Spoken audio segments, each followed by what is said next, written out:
न इधर न उधर, हर खबर की पूरी खबर, न लाग लपेट न खबरों में खोट। आप देख रहे हैं एबीपी रिपोर्ट। नमस्कार, मैं हूं अवधेश और शुरुआत करते हैं इस वक्त की 4 बड़ी खबरों के साथ।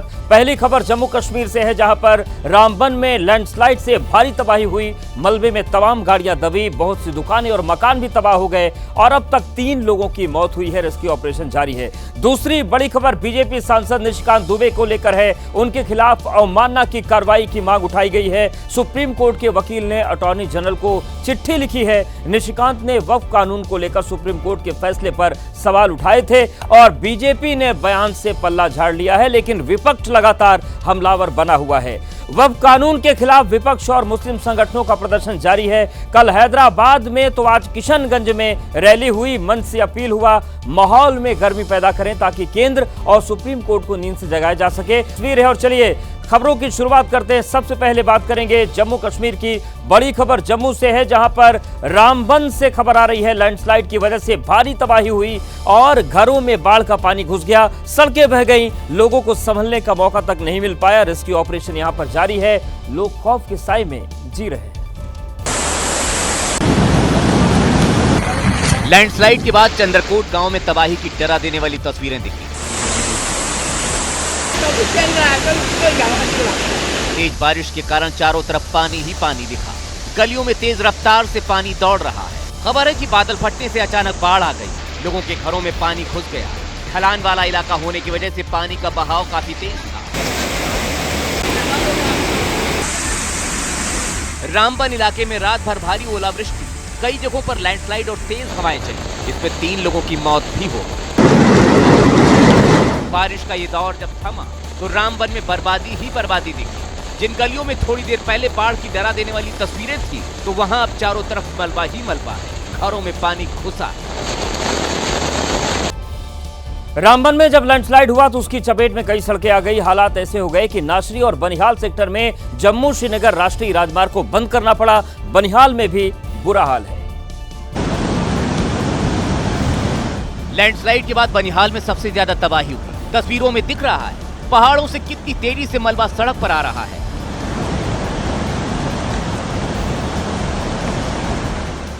मलबा तेजी से गिरता है और पूरे इलाके में फैल गया। कई सड़कें भी मलबे की वजह से बंद कर दी गई।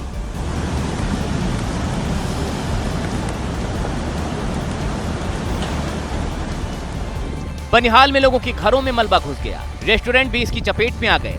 कई घर भी पूरी तरह से बर्बाद हो गए।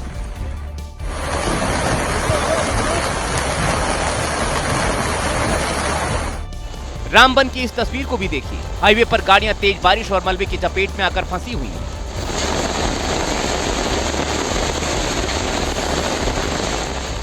चारों तरफ पानी भरा हुआ है। रामबन में पिछले 3 दिन से तेज बारिश हो रही है, जिसकी वजह से कई इलाके पूरी तरह से जलमग्न हो गए हैं।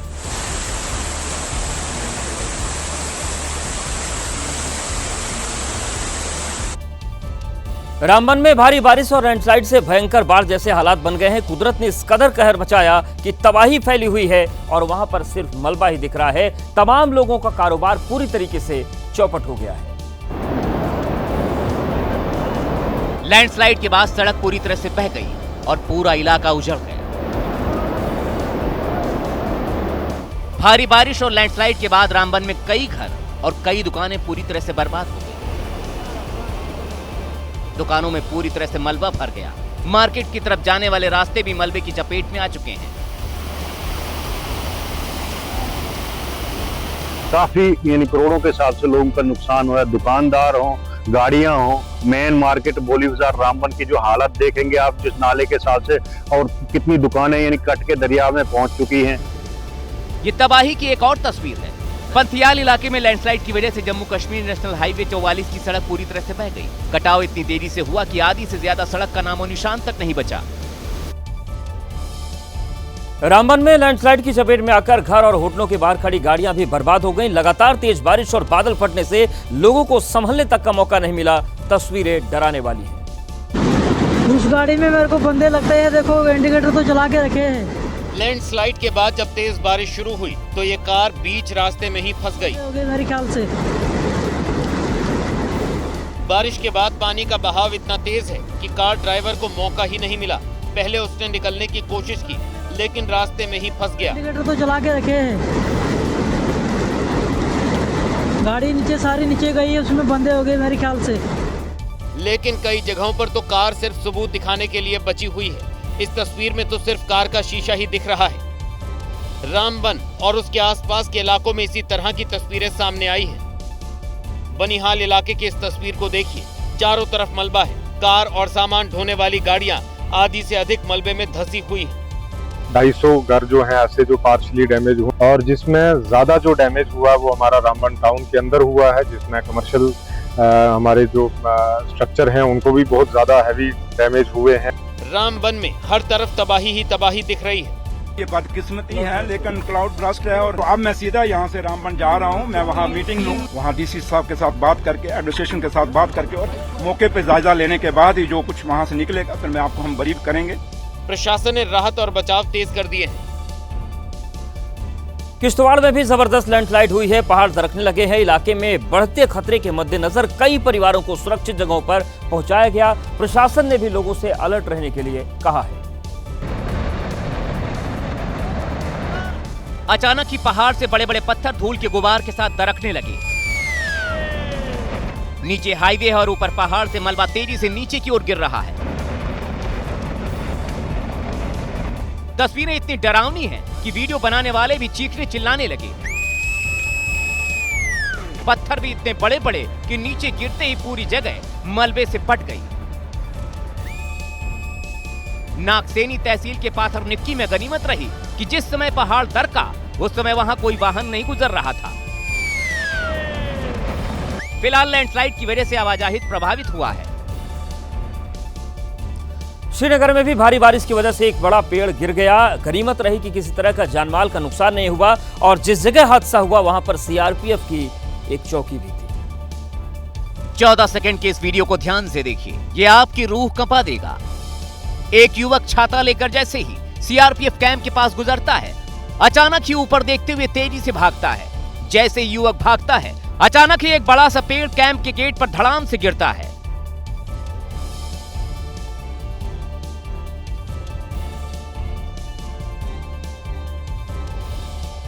इसी हादसे को दूसरे कैमरे से देखिए। कैंप के गेट के आगे वाले रास्ते पर गाड़ियां तेजी से जा रही हैं। तभी पेड़ सड़क पर गिरता है और लोग दहशत के मारे गाड़ियों की रफ्तार बढ़ा देते हैं।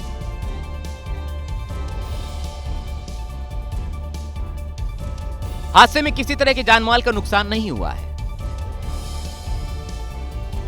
वहीं जम्मू कश्मीर के रियासी में भारी बारिश को देखते हुए राफ्टिंग पर भी रोक लगा दी गई है। भारी बारिश से चिनाब नदी में जलस्तर बढ़ गया है। रियासी जिला प्रशासन ने लोगों को नदी से दूर रहने को कहा है, साथ ही लोगों को इस बारे में सूचित भी किया गया रहा है। तो ये तस्वीरें हम आपको दिखा रहे हैं, आप देखिए किस तरीके से जो चिनाब नदी है उसका जलस्तर बढ़ गया है। फिलहाल राफ्टिंग पर रोक लगाई गई है और भारी बारिश से चिनाब नदी में जलस्तर बढ़ चुका है।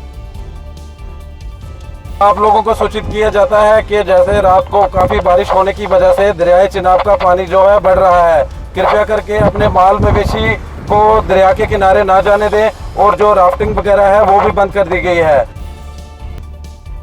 महाराष्ट्र के छत्रपति संभाजी नगर में चोर बैंक लूटने आए, लेकिन बैंक लूटने से पहले ही वहां पर ब्लास्ट हो गया और बैंक जलकर राख हो गया।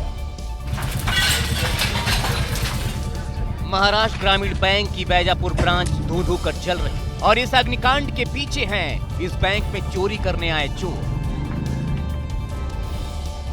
चोर बैंक की सिक्योरिटी सिस्टम को तोड़ने के लिए अपने साथ गैस कटर लाए थे। ताला टूटता उससे पहले ही गैस सिलेंडर फूट गया और विस्फोट हो गया। आग ऐसी लगी कि उसने पूरी ब्रांच को अपने कब्जे में ले लिया। पूरा इलाका धुआं-धुआं हो गया। आग और ब्लास्ट की आवाज से चोर डर गए, और ऐसा डरे कि अपने साथ लाई इस कार को भी वहीं छोड़कर जान बचाकर भाग निकले। आग बुझाने जब आसपास के लोग आए तो उन्हें वहां पर ये खड़ी हुई कार दिखाई दी। इस आग से पूरा बैंक तबाह हो गया। फिलहाल चोरों की तलाश की जा रही है। उत्तर प्रदेश के बागपत में एल्यूमिनियम फैक्ट्री में भीषण आग लग गई। इस हादसे में एक कर्मचारी झुलस गया। दमकल कर्मियों ने 4 घंटे की मशक्कत के बाद आग पर काबू पाया। एल्यूमिनियम रिसाइकल फैक्ट्री में भीषण आग। देखते ही देखते आग ने विकराल रूप धारण कर लिया, जिससे लाखों का सामान जलकर राख में तब्दील हो गया। दमकल की गाड़ियां मौके पर आईं। 4 घंटे की कोशिश के बाद आग पर किसी तरह काबू पाया गया। जांच में जो पता चला वो चौंकाने वाला है। असल में बागपत के खेकड़ी इलाके में एल्यूमिनियम रिसाइकलिंग फैक्ट्री की आड़ में पटाखे बनाए जा रहे थे। फैक्ट्री में पटाखों का सामान भी बड़ी मात्रा में बरामद हुआ है। इस हादसे में एक कर्मचारी बुरी तरह झुलस गया, लेकिन कार्रवाई के डर से फैक्ट्री संचालक घायल कर्मचारी को लेकर मौके से फरार हो गया। पुलिस फरार फैक्ट्री संचालक और घायल कर्मचारी की तलाश में जुटी है। प्रशासन की नाक के नीचे इतने लंबे समय से अवैध फैक्ट्री का संचालन होना सवाल खड़े कर रहा है। पंजाब के फिरोजपुर में किसानों की आंखों के सामने उनकी कई एकड़ गेहूं की फसल खाक हो गई। आग की तस्वीरें देखकर आसपास के लोग भी डर गए। सिर्फ आग ही आग, ऐसा लग रहा है मानो यहाँ अग्नि का अटैक हुआ हो। हर तरफ सिर्फ ज्वाला धधक रही है। देखते ही देखते सैकड़ों एकड़ में लगी गेहूं की फसल जलकर राख हो गई। 6 महीने से मेहनत करने वाले किसान देखते रह गए और आग ने उनके अरमानों को जलाकर राख कर दिया। शनिवार को तेज हवाओं के चलते एक जगह लगी आग फिरोजपुर के 20 गांवों तक पहुंच गई। उसके बाद का मंजर बताने के लिए ये दहकती हुई तस्वीरें काफी हैं। हर तरफ सिर्फ आग और धुएं का गुबार। स्थानीय निवासियों और दमकल की टीमों ने अलग अलग जगह काफी मशक्कत के बाद आग पर काबू पाया, लेकिन तब तक सारी फसल राख हो चुकी थी। मौके पर पहुंची एसडीएम के सामने किसान फायर ब्रिगेड के देर से आने को लेकर सवाल उठाते नजर आए। 5 मिनट हो गए, आग लगी 3 घंटे से कोई प्रशासन का बंदा नहीं आया। किसी ने कर्ज लेकर फसल उगाई थी तो किसी ने पूरी पूंजी लगाकर फसल तैयार की थी, लेकिन सब बर्बाद हो गया। प्रशासन ने किसानों को मुआवजे का भरोसा दिया है। मध्य प्रदेश के सीहोर में लगी भीषण आग ने लोगों को खौफजदा कर दिया। ऐसा लगा मानो सब कुछ खाक कर देने पर आमदा हो। आग की वजह से भिरुंदा इलाकों में अफरा तफरी मच गई। ऐसी विकराल आग जो मानो सब कुछ खाक कर देने पर आमादा है। तस्वीरें सीहोर के भिरुंदा इलाके की हैं, जहां पर जेपी मार्केट में मौजूद 2 दुकानों में आग भड़क गई। देखते ही देखते आग इतनी तेजी से फैली कि पूरे इलाके में अफरा तफरी मच गई। आग की जानकारी मिलते ही फायर ब्रिगेड की टीम भी मौके पर पहुंची, जहां आग का विकराल रूप देखने के बाद फायर ब्रिगेड टीम के भी होश फाख्ता हो गए। जानकारी के मुताबिक जेपी मार्केट में मौजूद गिफ्ट और जूते की दुकान में आग लगी थी, जिसने कुछ ही वक्त में इतना भीषण रूप अख्तियार कर लिया कि इलाके में लोग खौफजदा हो गए। आग इतनी भीषण थी कि गली में भी इसके शोले भड़कते हुए दिखाई दिए। दुकानें धू धू कर जलती दिखी। आसपास लोगों की भीड़ जुट गई। ऐसा लगा मानो आग की लपटों में पूरा इलाका ही घिर गया है। फायर ब्रिगेड की टीम ने घंटों की मशक्कत के बाद आग पर काबू पाया। आग किस वजह से लगी इसका पता नहीं चल पाया। फायर ब्रिगेड की टीम मामले की तफ्तीश में जुट गई है। गनीमत रही कि इस अग्निकांड में किसी की जान नहीं गई। अब बात करते हैं डीएनए टेस्ट की। डीएनए टेस्ट को लेकर आम धारणा यह है कि इस जांच से पारिवारिक इतिहास की जानकारी सामने आती है, लेकिन अब डीएनए टेस्ट के जरिए शरीर के रहस्य जानने का ट्रेंड भी तेजी से बढ़ रहा है। अब लोग डीएनए टेस्ट के जरिए भविष्य में होने वाली बीमारियों का पता लगा रहे हैं। डीएनए स्क्रीनिंग के जरिए लोग जांच करवा रहे हैं कि कहीं भविष्य में वो कैंसर, डायबिटीज या फिर मोटापे जैसी बीमारी से ग्रसित तो नहीं हो सकते। दरअसल शरीर में मौजूद जीन्स एक तरह से इशारा देते हैं कि भविष्य में कैसी बीमारियों का खतरा है, और उदाहरण के तौर पर किसी परिवार में पीढ़ी दर पीढ़ी एक जैसी बीमारी का पैटर्न दिखता है। ऐसे मामलों में डीएनए स्क्रीनिंग कारगर साबित हो सकती है। आईपीएल खेलने वाले खिलाड़ी हो, टेनिस खिलाड़ी हो या कोई सेलिब्रिटी हो, कई लोग ऐसे हैं जो अपना प्रदर्शन बेहतर करने के लिए डीएनए स्क्रीनिंग करवा रहे हैं। इस स्क्रीनिंग से पता चलता है कि व्यक्ति दबाव या फिर भावनात्मक पल के दौरान कैसा रिएक्शन देगा। इसके अलावा मांसपेशियों की कमजोरी और चोट लगने पर रिकवरी का अनुमान भी मिलता है। इस स्क्रीनिंग से कोई भी व्यक्ति अपनी कमजोरी को समझने और उसे दूर करने पर बेहतर तरीके से काम कर सकता है। बड़ी बात तो यह भी है कि देश में 50 से ज्यादा स्टार्टअप्स ऐसे हैं जो इस फील्ड में काम कर रहे हैं। इस स्क्रीनिंग के लिए 8,000 रुपए से 1 लाख रुपए तक की फीस है। आप किस चीज की जांच कराना चाहते हैं, ये फीस उसी पर निर्भर करती है। फिलहाल ऐसे अधिकतर स्टार्टअप्स दिल्ली, मुंबई, बेंगलुरु जैसे बड़े शहरों में मौजूद हैं। यूपी के हापुड़ में कोल्ड ड्रिंक्स को लेकर विवाद हो गया। पहले कहा सुनी हुई और उसके बाद दोनों तरफ से पत्थरबाजी शुरू हो गई। इस मारपीट में कई लोग घायल हो गए। और डंडा ले लेके आ रहे हैं उधर से, मार मार मार, यहाँ मत छोड़ो। पहले सीसीटीवी में कैद बोतलबाजी की तस्वीरें देखिए। 6 से 7 लड़के दनादन कोल्ड ड्रिंक्स की बोतल से हमला कर रहे हैं। सबको पकड़ के बलवन पीटो। दूसरी तस्वीर में सड़क पर बोतल के टुकड़े और हाथ में डंडा लिए युवक दिखाई दे रहे हैं। दोनों पक्षों की ओर से काफी देर तक पत्थरबाजी होती रही। फिर कुछ लोगों ने बीच बचाव किया और मामले को शांत कराया। दरअसल हापुड़ के कपूरपुर इलाके के सिरोधन गांव में विवाद कोल्ड ड्रिंक के पैसे को लेकर शुरू हुआ।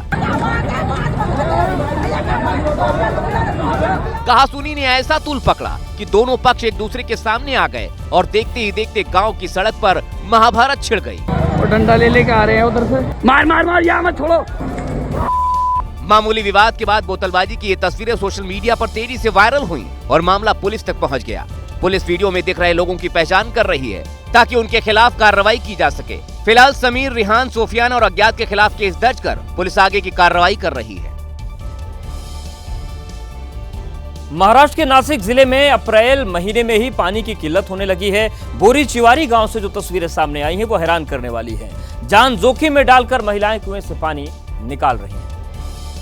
नासिक के पेट तालुका में पानी के लिए कितना संघर्ष करना पड़ रहा है उसकी ये तस्वीर है। इस महिला को देखिए, पहले अपनी सहयोगियों का हाथ पकड़कर कुएं में करीब 9 फीट नीचे उतरी, फिर पत्थरों को पकड़कर आगे बढ़ी, लेकिन कुआं इतना गहरा था कि बिना रस्सी के नीचे नहीं जा सकती थी। इसलिए साथी महिलाओं ने ऊपर से रस्सी फेंकी और महिला उसे पकड़कर नीचे उतरी। महिला करीब 40 फीट नीचे तक रस्सी के सहारे गई, तब जाकर उसे पानी मिला।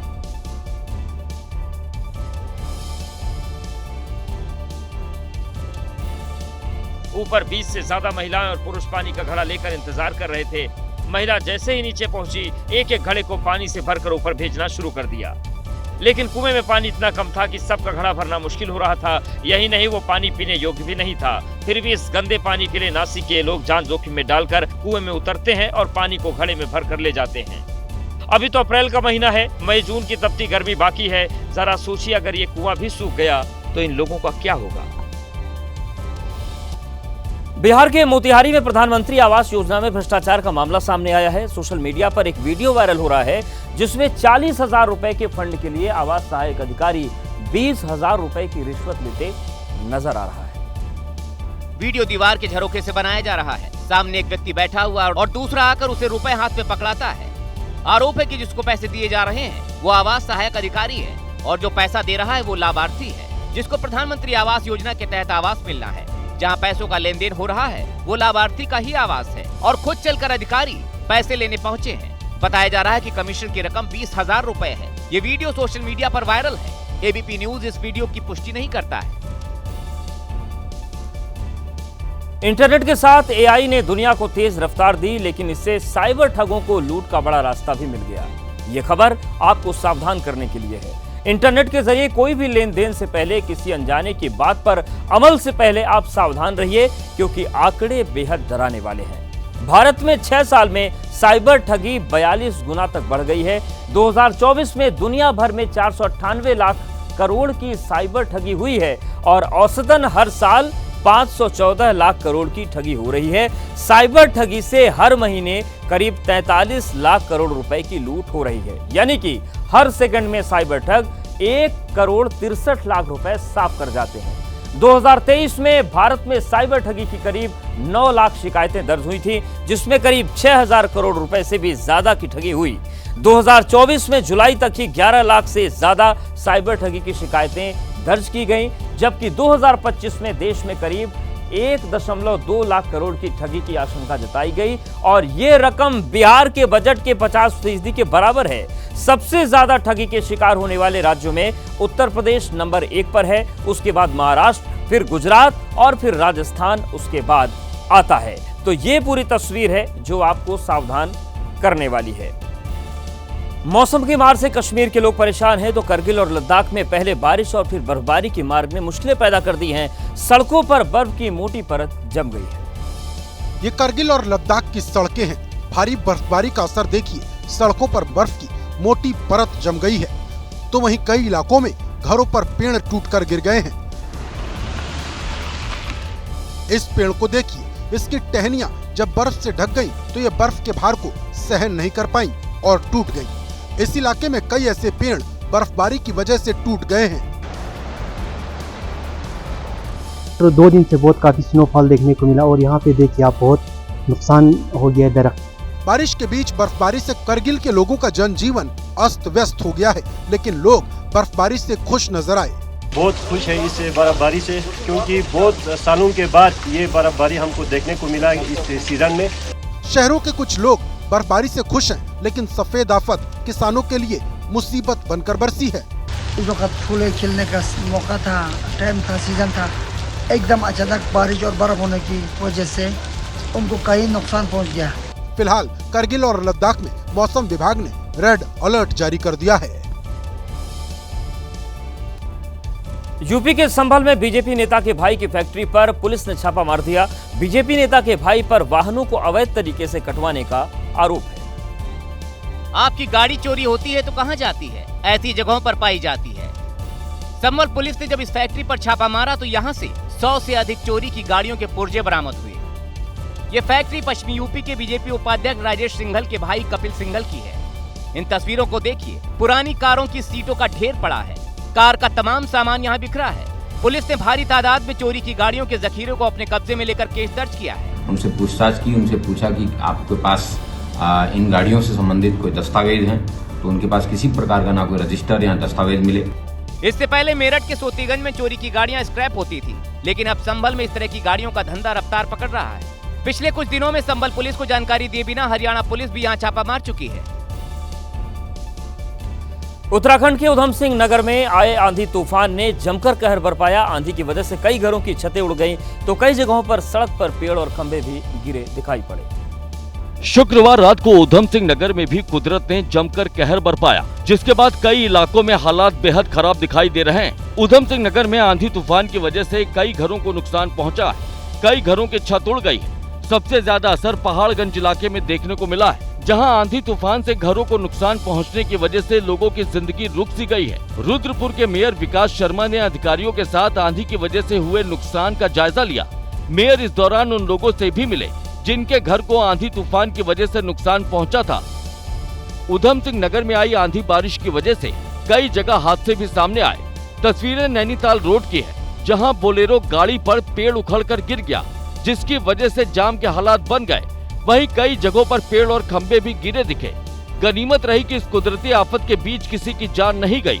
4 लोग घायल हुए हैं, जिन्हें अस्पताल में भर्ती कराया गया है। कोई जनहानि नहीं है और इनमें जो भी हेतु सहायता है उसके लिए तहसील से आवंटन की प्रक्रिया की जाए। सुप्रीम कोर्ट पर बीजेपी सांसद निशिकांत दुबे की टिप्पणी ने सियासत में टकराव बढ़ा दिया है। विपक्ष ने एक सुर में निशिकांत दुबे पर कार्रवाई की मांग की है। आरजेडी नेता तेजस्वी यादव ने निशिकांत दुबे की टिप्पणी को कोर्ट की अवमानना करार दिया। वहीं आरजेडी नेता अब्दुल बारी सिद्दीकी ने निशिकांत दुबे की सदस्यता खत्म करने की मांग कर डाली। आचरण अगर गलत है, संविधान के प्रतिकूल है, तो पहली बात तो इन पे केस होना चाहिए। निशिकांत दुबे की सुप्रीम कोर्ट पर टिप्पणी को लेकर कांग्रेस ने बीजेपी को घेरा और सवाल पूछा, क्या बीजेपी अपने सांसद पर कार्रवाई करने के बारे में सोच रही है? प्रधानमंत्री आपकी स्वीकृति के बगैर एक सांसद छोड़िए, भारतीय जनता पार्टी का एक कार्यकर्ता मुंह खोल ही नहीं सकता। इधर प्रयागराज पहुंचे अखिलेश यादव से जब निशिकांत दुबे की टिप्पणी पर सवाल हुआ, तो उन्होंने बीजेपी पर धार्मिक उन्माद बढ़ाने और जातियों के बीच झगड़ा कराने का आरोप बढ़ा। भारतीय जनता पार्टी समय समय पर किस तरीके से डिवाइड एंड रूल कर सके, समाज में कैसे डिवीजन करें, ये भारतीय जनता पार्टी के लोगों का बहुत ही वेल प्लान्ड प्रोग्राम चलता है। असल में शनिवार को बीजेपी सांसद निशिकांत दुबे ने सुप्रीम कोर्ट को धार्मिक उन्माद फैलाने के लिए जिम्मेदार बताया था। इस पर अब सियासी जुबानी जंग तेज है। पूर्व चुनाव आयुक्त एसवाई कुरैशी ने ट्वीट कर वक्फ कानून का विरोध किया। एसवाई कुरैशी ने एक्स पर की गई पोस्ट में कानून को मुस्लिमों की जमीन हड़पने वाला बताया, जिस पर बीजेपी सांसद निशिकांत दुबे ने ट्वीट कर तीखा हमला बोला। उन्होंने एसवाई कुरैशी पर चुनाव आयुक्त रहते हुए झारखंड के संथाल परगना में बांग्लादेशी घुसपैठियों को वोटर बनाने का आरोप भी लगाया। निशिकांत दुबे ने अपने ट्वीट में उन्हें इतिहास पढ़ने की नसीहत भी दी, जिस पर कांग्रेस ने जोरदार हमला बोला। जिन लोगों ने इतिहास का एक पन्ना नहीं पढ़ा, अपने दिमाग से इतिहास बनाने की कोशिश करते, वो दूसरों को इतिहास पढ़ने का सबक देते हैं, क्या ये निंदनीय नहीं? वहीं आरजेडी नेता अब्दुल बारी सिद्दीकी ने सवाल किया कि निशिकांत दुबे एसवाई कुरैशी के चुनाव आयुक्त के पद पर रहते हुए कोर्ट क्यों नहीं गए? जब थे तो उस वक्त विरोध करना चाहिए था, राष्ट्रपति के यहाँ जाना चाहिए था। आरजेडी ने पूर्व चुनाव आयुक्त एसवाई कुरैशी के धर्म और जाति पर की गई टिप्पणी को भी गलत बताया है। अमरनाथ धाम में जमकर बर्फबारी हुई है। वहां की सड़कों पर कई फीट बर्फ जम गई। बर्फ की इतनी मोटी परत जमी है कि पता ही नहीं चल रहा कि ट्रैक कहां है। जम्मू कश्मीर के बालटाल सोनमर्ग में अमरनाथ ट्रैक को जेसीबी मशीन से साफ किया जा रहा है। बीआरओ की टीम घंटों से बर्फ को हटाने में जुटी है, लेकिन आप देख सकते हैं कि अमरनाथ धाम में अप्रैल के महीने में कितनी बर्फ गिरी है और आसानी से अंदाजा लगाया जा सकता है कि ट्रैक को साफ करने में कितनी मशक्कत करनी पड़ेगी। तो ये अमरनाथ जो धाम है, वहां पर जो सड़कें हैं, वहां की स्थिति आप देखिए किस तरीके से बर्फ में कई फीट नीचे दबी है और जेसीबी से लगातार उस ट्रैक को साफ करने की कोशिशें की जा रही हैं, लेकिन आप अंदाजा लगा सकते हैं कि किस तरीके से वहां पर बर्फ का साम्राज्य है। बिहार के दरभंगा में उस वक्त लोग हैरान रह गए जब एक दुल्हन मंडप से सीधे इम्तिहान देने केंद्र में पहुंच गई। परीक्षा केंद्र, दूल्हा अपनी दुल्हन को परीक्षा दिलाने के लिए ले गया था। 18 अप्रैल को रात भर शादी की सारी रस्म निभाने के बाद सुबह होते ही दुल्हन ससुराल जाने की जगह परीक्षा देने दरभंगा के MRM कॉलेज पहुंची और म्यूजिक ऑनर्स के फाइनल परीक्षा में शामिल हुई। दुल्हन का कहना था कि शादी की वजह से वो 1 साल बर्बाद नहीं करना चाहती थी। दूल्हा पक्ष भी दुल्हन की पढ़ाई को लेकर काफी गंभीर दिखा और उसकी खुशी नजर आई।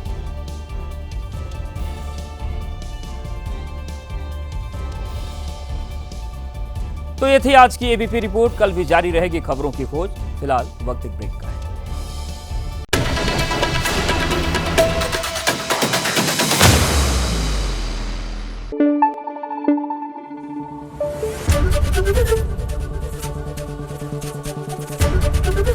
एबीपी न्यूज आपको रखे आगे।